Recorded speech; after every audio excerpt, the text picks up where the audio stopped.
समय एक ब्रेकिंग आ रही है और फिर मैं डिबेट पे जा रहा हूं। ED has filed a complaint in Delhi court saying that Delhi CM is not complying with summons issued to them. The said matter will be taken up on 7th of February. ये breaking news इस समय मेरे पास आ रही है। ED ने complaint file कर दी है दिल्ली के कोर्ट में, कहा है कि दिल्ली के मुख्यमंत्री अरविंद केजरीवाल कंप्लाई नहीं कर रहे हैं। ब्रेकिंग, राजेश गुप्ता जी और अजय आलोक जी बोथ ऑन है, please, thank you very much. मैं डिबेट पे जा रहा हूं। लालकृष्ण आडवाणी जी के बारे में बात करना बेहद जरूरी था, इसलिए मैंने समय निकाला। आप दोनों ने वेट किया, thank you very much. Can I have Rajesh Gupta and Ajay Alok on air? Sharma right now. Rajesh ji, अभी एनफोर्समेंट डायरेक्टरेट ने, राजेश जी आपको मेरा ऑडियो आ रहा है? दादा राजेश जी आपको ऑडियो आ रहा है?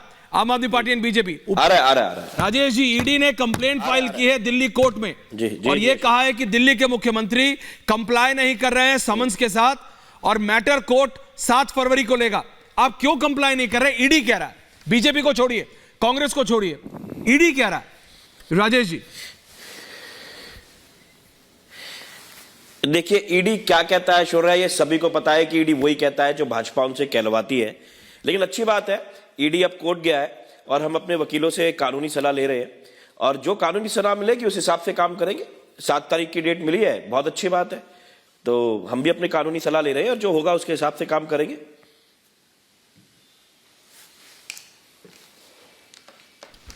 जी अजय आलोक जी, वो कह रहे हैं कि भाई ईडी तो वही कहता है जो आप कहते हैं, ईडी तो वही कहता है जो आप कहते हैं। अजय आलोक जी, पिछले 6 नहीं, राजेश गुप्ता जी ही बताते हैं, अगर इनको समन आएगा ईडी का या सीबीआई का तो ये जाएंगे या नहीं जाएंगे, या कहेंगे कि ईडी और सीबीआई गैर कानूनी समन दे रहा है। और जब गैर कानूनी समन दे रहा है, पिछले 10 महीने से दे रहा है, 10वां समन दे दिया, तब भी आप नहीं गए, तो इतने दिन से कानूनी सलाह लेके कोर्ट में चले जाते कि गैर कानूनी समन आ रहा है। वो तो आपने किया नहीं। अब ईडी ही कोर्ट में चली गई है। अब ईडी वहां से वारंट लेके आएगी तो फिर कहिएगा कि कोर्ट भी बीजेपी के पास है, कोर्ट भी वही कर रही है जो बीजेपी कह रही है। ये सब खोखली दलीलें हैं राजेश जी, आप भी जानते हैं कि क्या बात है, इवेड क्यों कर रहे हैं, लेकिन चक्कर कब तक भागेंगे? कानून के हाथ बहुत लंबे होते हैं, इस देश में देश का कानून ही चलेगा।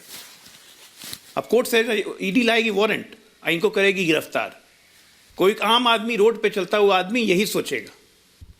आप ही बताइए, एक आम आदमी को अगर पुलिस का सम्मन आ जाए, ईडी सीबीआई तो बहुत दूर की चीज है, थाने से सम्मन आ जाता है ना, तो वो आम आदमी 1 घंटे के अंदर सब काम छोड़ के थाने पहुंच जाता है कि मुझसे क्या गलती हो गई। आप मुख्यमंत्री बन गए तो मतलब ये कि आप कानून से भी ऊपर हो गए। बार बार आपको केंद्रीय एजेंसी बुला रही है और आप जा नहीं रहे, उससे आप क्या साबित कर रहे हैं? आप तो खुद अपने आप को दोषी साबित कर रहे हैं, हमें साबित करने की जरूरत कहां है? नहीं, ये एक सीरियस प्रॉब्लम हो रही है। राहुल देव जी, विजय जी, अभी आप बात कर रहे थे करप्शन पे नेताओं के स्टैंड की, जब हम लालकृष्ण आडवाणी जी के बारे में बात कर रहे थे। राजेश जी, दोबारा आ रहा हूं आपके पास, 1 मिनट, सबको ले रहा। तो आजकल तो ऐसा, आजकल ईडी कह रहे हैं कि भाई नेता वो, और ये सिर्फ अरविंद केजरीवाल जी को लेके नहीं है, बिहार में लालू प्रसाद यादव जी के परिवार के साथ हो रहा है, झारखंड में हेमंत सोरेन के साथ हो रहा है, बंगाल में ममता जी के साथ हो रहा है। और ये सब कह रहे हैं कि ये सब इसलिए क्योंकि बीजेपी करवा रही है और बीजेपी सिर्फ विपक्ष के नेताओं के साथ करा रही है। कुछ बात इसमें इसलिए बात हो रही है। एक लाइन जोड़ देता हूं, बोलिए। राहुल जी बोल देंगे। बोलिए अजय जी, बस एक लाइन। मैं कह रहा हूं कि कट्टर बेईमान सजा याफ्ता ईडी के पास जा रहे हैं जब समन इशू होता है तो, लालू यादव और बाकी लोग, लेकिन कट्टर ईमानदार ईडी के पास नहीं जाएगा। वाह रे कट्टर ईमानदारी।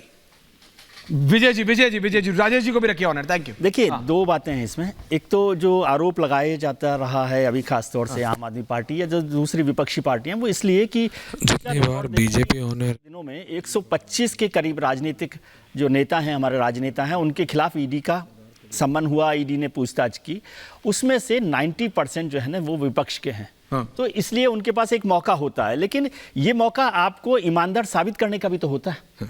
आप ईडी के सम्मन को तामील करें, आप जाएं और उसका जवाब दें।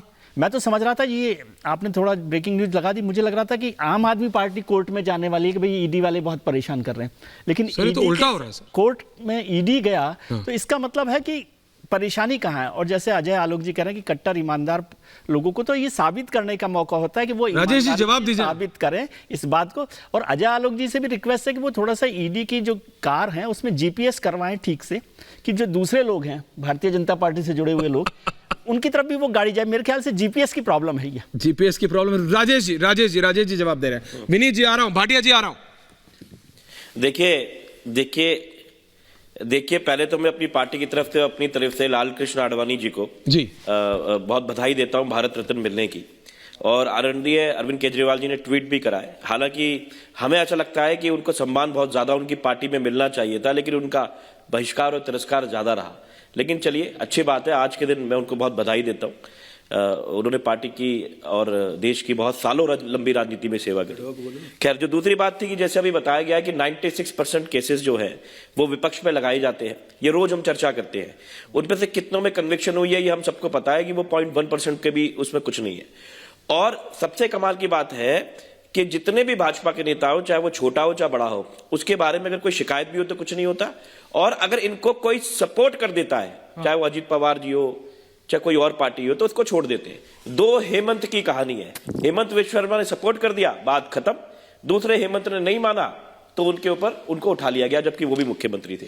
जहां तक हमारी कॉर्पोरेशन की बात है, हमने कॉर्पोरेशन कब नहीं किया साहब? सीबीआई ने हमको 11 घंटे मुख्यमंत्री जी को बुला के देखिए, मैं सिर्फ आपसे ये कह रहा हूं, मैं सिर्फ आपसे ये कह रहा हूं, मैं अपनी बात कह रहा हूं। हाँ, बोलिए सेकंड में अपनी बात कह लो। बोलिए। हाँ, ठीक है। उसके बाद में मनीष सिसोदिया जी इतने महीनों से, 1 साल से ऊपर हो गया जेल के अंदर है, एक नया पैसा मनी ट्रेल अभी तक ईडी दिखा नहीं पाई। ये कहते हैं ना, हमने इतने पैसा निकाला, इतना पैसा इकट्ठा करा। आपने देखा छापा बढ़ता है तो ईडी दिखाती है इतने लाख मिले, इतने करोड़ मिले, क्या निकला?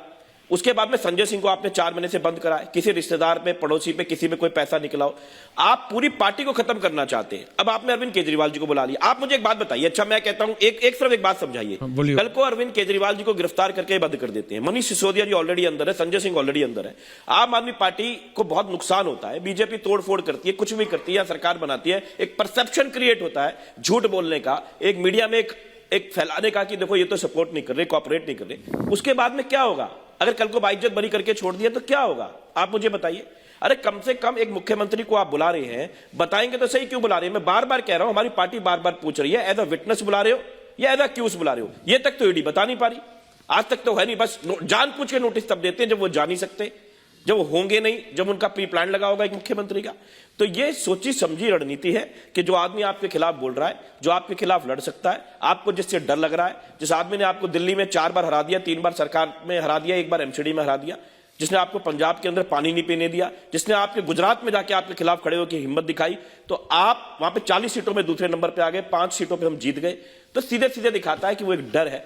और इस तरीके से साम दाम दंड भेद कैसे भी करके बस सत्ता को पाना। चंडीगढ़ का उदाहरण इससे बड़ा तो ओके नहीं, देखिए आप ये कह रहे हैं, ये है नहीं, बट इसका सोल्यूशन क्या है फिर? विनीत गोयन का भाटिया जी, राहुल देव जी, सबको ले आइए। अजय जी मैं आ रहा हूं, तो फिर इसका सोल्यूशन क्या है?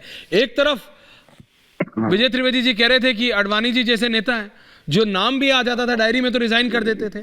और अरविंद केजरीवाल, आम आदमी पार्टी ने तो ये कहा था ना कि अगर छीटा छोड़िए, इशारा भी हो गया तो भी पहले रिजाइन होगा, उसके बाद इन्वेस्टिगेशन होगी। वो सब अब नहीं है, क्योंकि वो ये कहते हैं, आप चाहे जितने पर्चे निकाल लीजिए, राजेश जी यही कहने वाले हैं विनीत जी कि भाई ये इसलिए हो रहा है क्योंकि बीजेपी करा रही है।